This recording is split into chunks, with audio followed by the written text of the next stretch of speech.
जय हिंद दोस्तों, स्वागत है आपके अपने यूट्यूब चैनल शिव माधव गुरुकुल में। देखिएगा क्वेश्चन है बाबा, आप लोग पढ़िएगा।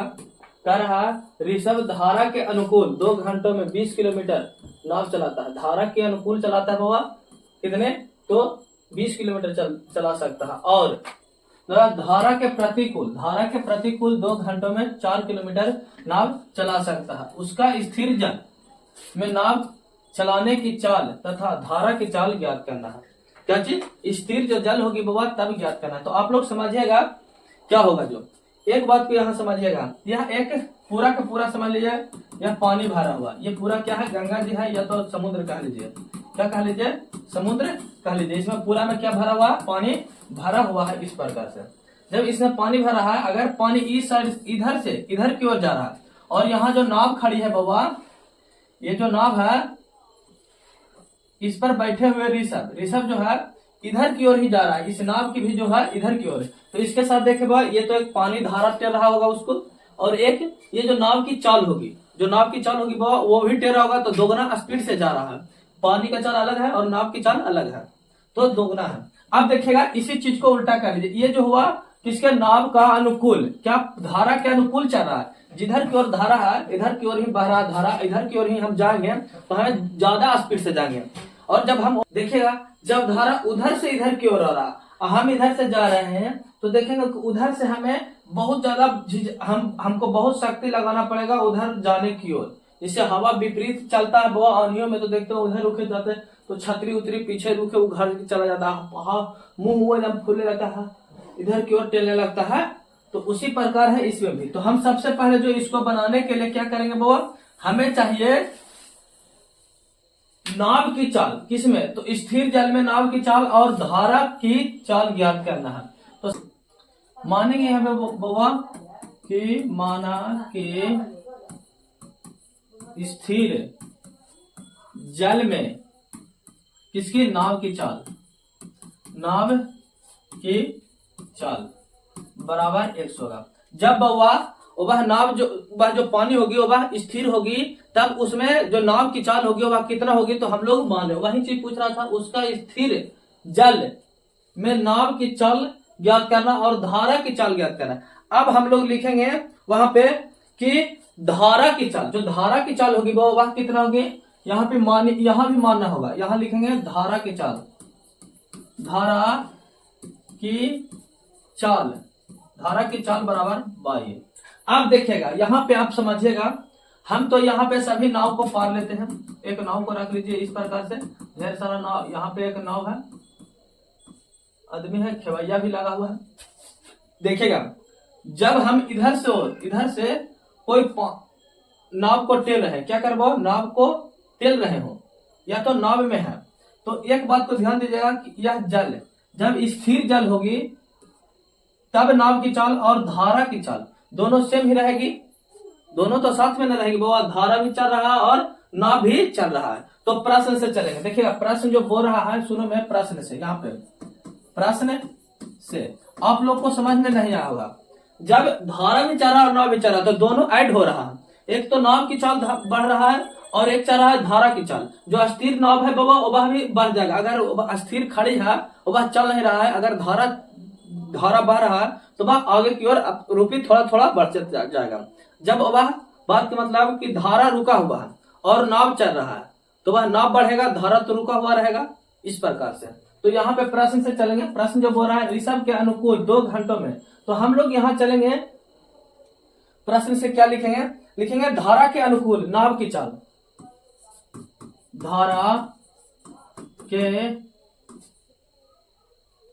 धारा के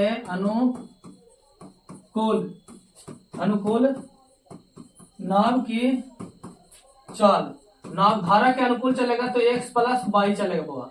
क्या चलेगा, x + y चलेगा। जब धारा के अनुकूल चलेगा तो दोनों जुड़ जाएगा, ये भी जुड़ जाएगा, धारा भी चलेगा और नाव भी चलेगा, तो x + y। अब नीचे चलेंगे, नीचे भी हम लोग क्या करेंगे, धारा के प्रतिकूल, यहाँ चलेंगे धारा के प्रतिकूल नाव की चाल। जब नाव की चाल चलेगा तो x - y चलेगा। x अपना पूरा जोर दमखम लगाएगा, लेकिन बाई जो है बाबा जो धारा चाल है वह पीछे की ओर टेलेगा। क्या चलेगा? पीछे की ओर टेलेगा जब विपरीत प्रतिकूल चलेगा बाबा। अब नीचे चलेंगे, नीचे चलते हैं प्रश्न से, तो हम लोग लिखे और यहाँ चलेंगे प्रथम प्रश्न से देख लेते हैं। कह रहा 2 घंटों में, कितने में? 2 घंटों में। यहाँ पे लिख दीजिएगा किलोमीटर, किलोमीटर प्रति घंटा, किलोमीटर प्रति घंटा। यहाँ भी किलोमीटर प्रति घंटा लिख लीजिए, यहाँ भी किलोमीटर प्रति घंटा के स्पीड से चल रहा है, क्योंकि 1 घंटे में कितना चल रहा है? 1 किलोमीटर प्रति घंटा चल रहा है, 22 किलोमीटर प्रति घंटा की चाल से चल रहा है। तो अब यहाँ देखिएगा, थोड़ा सा ऊपर करते हैं तो आप लोग को अच्छे तरीके से दिखेगा। अब देखिएगा प्रश्न जो कह रहा है 2 घंटों में, कितने? यहां लिखेंगे 2 घंटों में। 2 घंटों में कितने किलोमीटर चल रहा है? 20 किलोमीटर प्रति घंटा की चाल से चल रहा है, मतलब 20 किलोमीटर जा रहा है, किलोमीटर जा रहा है। जब 2 घंटों में 20 किलोमीटर जा रहा है, हमें चाहिए 1 घंटों के लिए, क्योंकि 1 घंटों के लिए माने वो, तो 1 घंटों में चलने के लिए क्या करेंगे? तो देखिएगा, तो x प्लस वाई बराबर हो जाएगा 10। कितना होगा? 10 हो जाएगा। क्यों हो जाएगा? देखिए जब 2 से भाग दे देंगे इसमें तो 10 ही बच जाएगा। क्यों बच जाएगा? क्योंकि हमें 1 घंटा का निकालना है, तो 1 घंटा के निकालेंगे। तो पहला समीकरण जो हो जाएगा इस प्रकार से हो जाएगा कि जो 1 घंटा में अगर चलेंगे तो इतना चल जाएंगे हम लोग। कितना चलेंगे वो? इतना x प्लस वाई चल जाऊंगा। इसको समीकरण फर्स्ट मान लीजिए। क्या मान लीजिए वो? इसको जो होगा समीकरण फर्स्ट हम लोग मानेंगे। अब चलेंगे नीचे, अब दूसरा में चलेंगे। 2 घंटों में जब विपरीत चलता है वो, देखिएगा यहाँ दिया हुआ प्रतिकूल चल रहा है, देखिएगा प्रतिकूल 2 घंटों में 4 किलोमीटर चल रहा है। तो यहाँ लिखे दूसरा प्रश्न से, दूसरा प्रश्न से चलेंगे तो 2 घंटों में कितने में? 2 घंटों में 4 किलोमीटर चल रहा है। कितना? 4 किलोमीटर चल रहा है। तो 1 घंटा में कितना चल जाएगा वो? 1 घंटा में 1 आवर में तो 4/2। यहाँ पे आप दूसरा नियम समझा दो 2।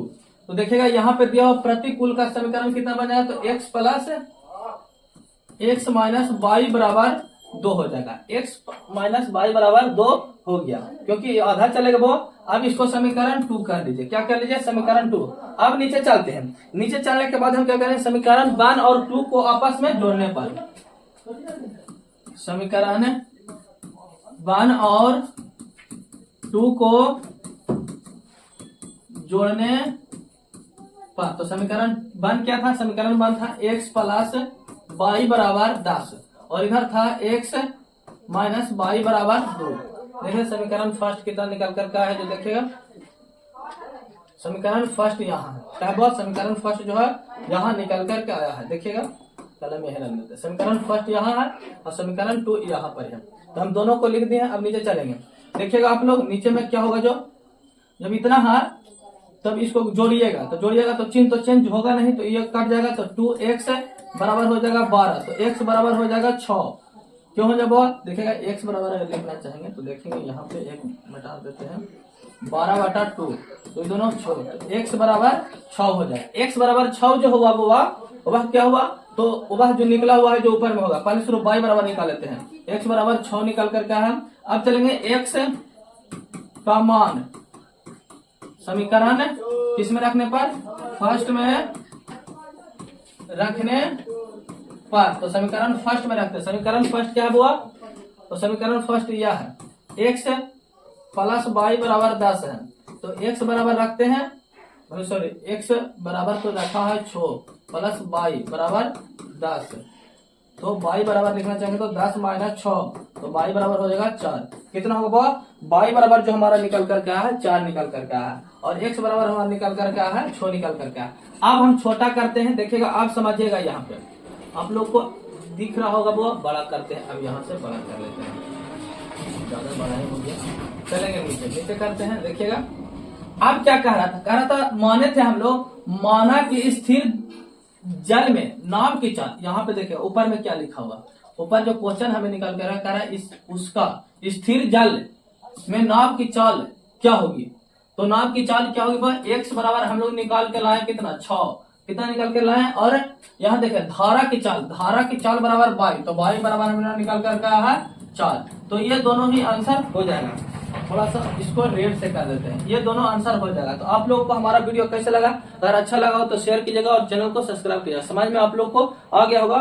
ये जो है नाव और पानी से रिलेटेड क्वेश्चन आप लोग से 1 क्वेश्चन से 2 क्वेश्चन पूछेगा ही पूछेगा। ये जो क्वेश्चन है 7वें क्लास का है, लेकिन 10th क्लास में पूछा बस एक्स वाई का मान निकालने के लिए। इस प्रकार करने के लिए आप लोग से पूछ दिया है। तो आप लोग शेयर कीजिएगा, चैनल को सब्सक्राइब कीजिएगा। जय हिंद, जय भारत।